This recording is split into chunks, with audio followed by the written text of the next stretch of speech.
નમસ્કાર.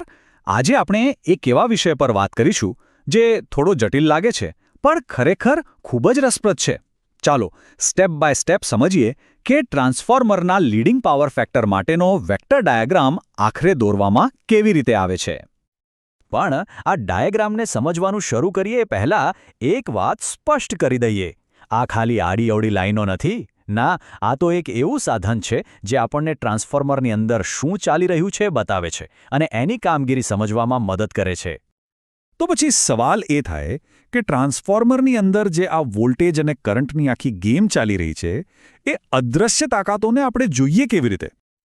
અને એનો જવાબ છે વેક્ટર ડાયાગ્રામ. સમજી લો કે આ એક ઇલેક્ટ્રિકલ બ્લુપ્રિન્ટ છે. જે વસ્તુ દેખાતી નથી એને દેખાડે છે. વોલ્ટેજ અને કરંટ વચ્ચેના જે ગૂંચવણભર્યા સંબંધો છે ને એને એકદમ સાફ બતાવી દે છે. ઓકે, તો ચાલો આ ડાયાગ્રામ બનાવવાની શરૂઆત કરીએ.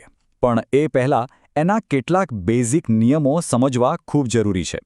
તો સૌથી પહેલો સવાલ, આ લીડિંગ પાવર ફેક્ટર એટલે શું? જુઓ, સાવ સરળ ભાષામાં કહું તો આવું ત્યારે થાય જ્યારે ટ્રાન્સફોર્મર પર કેપેસિટિવ લોડ હોય.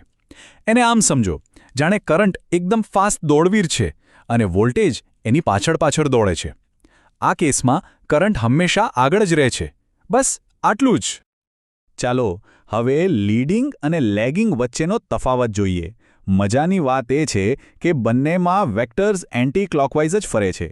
પણ ફરક એટલો જ છે કે લીડિંગમાં કરંટનો વેક્ટર વોલ્ટેજ કરતાં આગળ નીકળી જાય છે.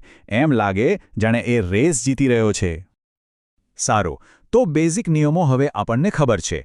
તો હવે આપણે આપણા કામના પહેલા સ્ટેપ પર જઈએ. આપણે આ ડાયાગ્રામની સેકન્ડરી સાઇડ બનાવવાની શરૂઆત કરીશું. જુઓ, કોઈ પણ ડ્રોઈંગ માટે એક રેફરન્સ લાઇન તો જોઈએ જ. તો આપણે અહીં ફ્લક્સ એટલે કે ફાઈને આપણી બેઝ લાઇન બનાવીશું. હવે એના પરથી આપણે સેકન્ડરી વોલ્ટેજ V2 દોરીશું અને પછી આપણો હીરો એટલે કે કરંટ I2 જે V2 થી φ2 એંગલ પર આગળ ચાલી રહ્યો છે. હવે આમાં ઉમેરીએ વોલ્ટેજ ડ્રોપ્સ. અને અહીં એક નિયમ છે જે બહુ જ મહત્વનો છે. એને બરાબર યાદ રાખજો. રેઝિસ્ટિવ ડ્રોપ એટલે કે I2R2 એ હંમેશા કરંટ I2નો પાક્કો દોસ્ત છે. એ એની સાથે જ ચાલે છે, એટલે કે એને પેરેલલ દોરવાનો. અને હવે બીજો નિયમ. આનાથી ડાયાગ્રામમાં એક ટ્વિસ્ટ આવશે. ઇન્ડક્ટિવ ડ્રોપ એટલે કે I2X2 એ હંમેશા રેઝિસ્ટિવ ડ્રોપથી 90 ડિગ્રીનો ટર્ન લે છે અને એ પણ એન્ટી ક્લોકવાઇઝ. અને બસ આપણું અડધું કામ તો અહીં જ પૂરું થઈ ગયું. હવે આપણે જે શરૂઆતનું બિંદુ હતું એને I2H2ના છેડા સાથે જોડી દઈએ એટલે આપણને મળી જશે સેકન્ડરી EMF E2. મતલબ કે V2 વત્તા આ બંને ડ્રોપ્સ એનો સરવાળો E2 જેટલો થાય છે. ઓકે, તો સેકન્ડરી સાઇડ તો તૈયાર છે. ચાલો હવે ડાયાગ્રામનો બીજો ભાગ બનાવીએ. હવે આપણે પ્રાઇમરી સાઇડ પર કામ કરીશું. પણ ઉભા રહો, પ્રાઇમરી સાઇડ પર કૂદતા પહેલાં આપણે ત્યાંના મેઇન પ્લેયરને શોધવો પડશે અને એ છે પ્રાઇમરી કરંટ I1. હવે આ I1 કેવી રીતે મળે? એ બે કરંટનો વેક્ટર સરવાળો છે.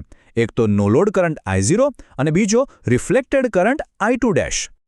હવે કદાચ એવો વિચાર આવે કે આ રિફ્લેક્ટેડ કરંટ I2' વળી શું છે? તો એને સેકન્ડરી કરંટનો પડછાયો સમજી લો, જે પ્રાઇમરી સાઇડ પર દેખાય છે. અને ડાયાગ્રામમાં એને દોરવો બહુ સહેલો છે. એ હંમેશા I2 થી બરાબર 180 ડિગ્રી ઓપોઝિટ હોય છે. તો હવે આપણી પાસે બંને કરંટ છે. નો લોડ કરંટ I0 અને પેલો પડછાયો એટલે કે I2'. બસ આ બંનેનો વેક્ટર સરવાળો કરીએ એટલે આપણને આપણો પ્રાઇમરી કરંટ I1 મળી જાય. સિમ્પલ. ચાલો હવે પ્રાઇમરી સાઇડના વોલ્ટેજની વાત કરીએ. સૌથી પહેલાં દોરીશું -E1. હવે આ -E1 ક્યાં આવશે? તો એ સેકન્ડરી EMF એટલે કે E2 થી બરાબર ઓપોઝિટ 180 ડિગ્રી પર આવશે. જેમ અરીસામાં પ્રતિબિંબ ઉલટું દેખાય, બસ એ જ રીતે. યાદ છે પેલા બે ગોલ્ડન રૂલ્સ? બસ એ જ અહીં ફરીથી વાપરવાના છે. પહેલા રેઝિસ્ટિવ ડ્રોપ I1R1 એ I1ને પેરેલલ દોરીશું અને પછી ત્યાંથી 90 ડિગ્રી એન્ટી ક્લોકવાઇઝનો ટર્ન લઈને ઇન્ડક્ટિવ ડ્રોપ I1X1 દોરીશું. અને લો, આપણી બ્લ્યુપ્રિન્ટનો બીજો હિસ્સો પણ લગભગ તૈયાર. હવે ખાલી ઉદ્ભવ સ્થાનને I1X1ના છેડા સાથે જોડી દો અને આપણને મળી જશે આપણો ફાઇનલ પ્રાઇમરી વોલ્ટેજ V1 એટલે કે -E1 અને આ બંને ડ્રોપ્સનો સરવાળો. તો જોયું, આપણે સ્ટેપ બાય સ્ટેપ આખો ડાયાગ્રામ બનાવી દીધો. પહેલાં સેકન્ડરી સાઇડ, પછી પ્રાઇમરી સાઇડ. હવે સમય છે આખા ચિત્રને એક સાથે જોવાનો અને આખી પ્રોસેસને ફરીથી એકવાર સરળ રીતે સમજવાનો. અને આ રહ્યું આપણું final output. Leading power factor પર કામ કરતા ટ્રાન્સફોર્મરનો કમ્પ્લીટ વેક્ટર ડાયાગ્રામ. જે પાર્ટ્સ આપણે અલગ અલગ બનાવ્યા હતા એ બધા હવે અહીં એક સાથે જોડાયેલા જોઈ શકાય છે. તો આ આખી પ્રોસેસને આપણે 3 સિમ્પલ સ્ટેપ્સમાં તોડી શકીએ. સ્ટેપ 1, બધા કરંટ શોધી કાઢો. I0, I2, એનો ઓપોઝિટ I2' અને એ બધાનો સરવાળો I1. સ્ટેપ 2, V2 થી શરૂ કરીને સેકન્ડરી સાઇડ બનાવો. અને સ્ટેપ 3, -E1 થી શરૂ કરીને પ્રાઇમરી સાઇડ પૂરી કરો. બસ આ 3 સ્ટેપ્સ યાદ રાખો એટલે કામ થઈ ગયું. તો આજના આ વિશ્લેષણમાંથી મુખ્ય કઈ વાતો યાદ રાખવાની છે? સૌથી પહેલાં તો 2 મુખ્ય નિયમો. 1, રેઝિસ્ટિવ ડ્રોપ હંમેશા કરંટને પેરેલલ હોય છે અને 2, ઇન્ડક્ટિવ ડ્રોપ ત્યાંથી 90 ડિગ્રી એન્ટી ક્લોકવાઇઝ હોય છે. આ ડાયાગ્રામ કોઈ એક જ વારમાં નથી બનતો, એને લોજિકલી સ્ટેપ બાય સ્ટેપ બનાવવામાં આવે છે. અને આ બ્લુપ્રિન્ટ આપણને વોલ્ટેજ અને કરંટ વચ્ચેના સંબંધોને સ્પષ્ટ રીતે સમજાવે છે. હવે આ બ્લુપ્રિન્ટ આપણને બતાવે છે કે અત્યારે શું થઈ રહ્યું છે, પણ શું આપણે આનો ઉપયોગ ભવિષ્યની આગાહી કરવા માટે કરી શકીએ? શું આ ડાયાગ્રામ આપણને એ કહેવામાં મદદ કરી શકે છે કે અમુક લોડ પર કોઈ ટ્રાન્સફોર્મર કેમ ફેલ થઈ શકે છે?